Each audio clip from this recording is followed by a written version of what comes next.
Good morning. It's a beautiful day in our neighborhood today. The sun is out in Nova Scotia, usually after the rain, right? Here's the sun. This is day 6 of Bolster's 30-day morning musings series, and I'm really happy you're here. Thanks for showing up today. In stark contrast to the beautiful weather outside, I woke up with what I call a bit of a parenting hangover today, where I was thinking about something from the day before, as I do, and I'm reflective, and I try not just to reflect, but also to move the marker forward, and institute a little bit of change in how I go about things as well. So I'm going to talk to you about that this morning. It's having to do, again, with shame. I've talked to you about that. It's a big topic, so we're going to hit that nail on the head today. Last night, putting my son to bed, he was punching his teddy bear, his oldest teddy bear that he's had since he was a little baby. And he's taken to doing that from time to time. And I guess the subtext of this is that my son's never hit another kid. He's never been violent to anybody, but this is a thing that he does. And I was watching him do it, and I said to him with a snarky look on my face, "Why are you doing that?" And he replied right away and said, "It just feels good. It just makes my arm feel good." It's like, oh.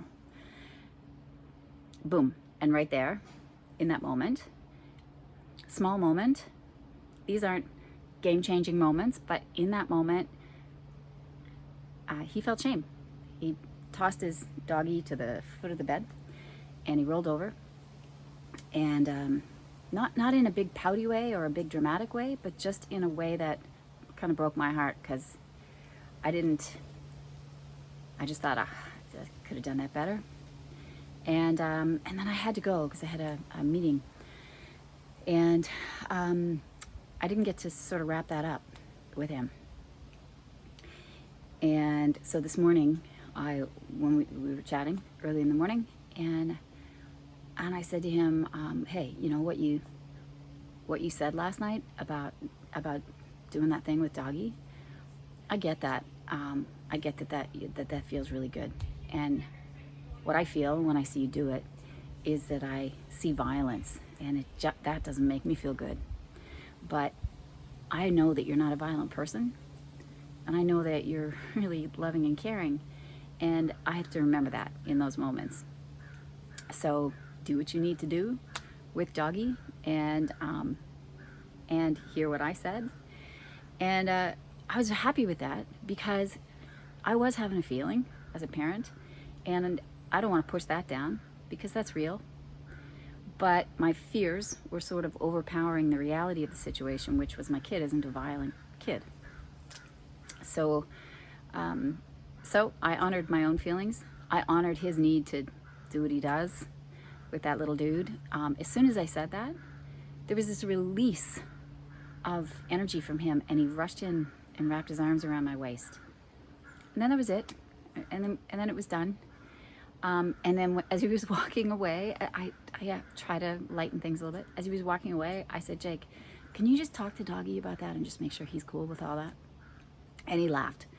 And I don't always nail it, but I'm going to say that I felt I came back around to that, and I kind of nailed it. But this isn't to cheer me on as a parent. I'm sharing this because that shame, that thing that I dropped on him just before he went to bed last night, and that I do from time to time. Brene Brown talks about the difference between shame and guilt.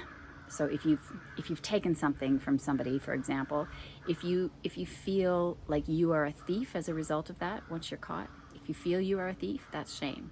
If you feel you've just done something wrong and you shouldn't have, then that's guilt. And I think that distinction is really important, because we don't want our kids to be carrying this burden of heaviness. I don't want my son to feel like my mom thinks I'm a violent kid, because that actually contradicts who he is.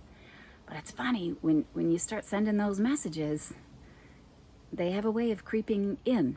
So all that to say, we have our our low moments and our great moments, and I'm not afraid to share my low moments, and that's why I do what I do. And to connect that back to education, I'm going to tell you, shame gets in the way of that.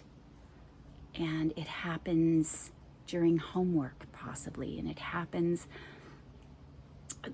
throughout the day. And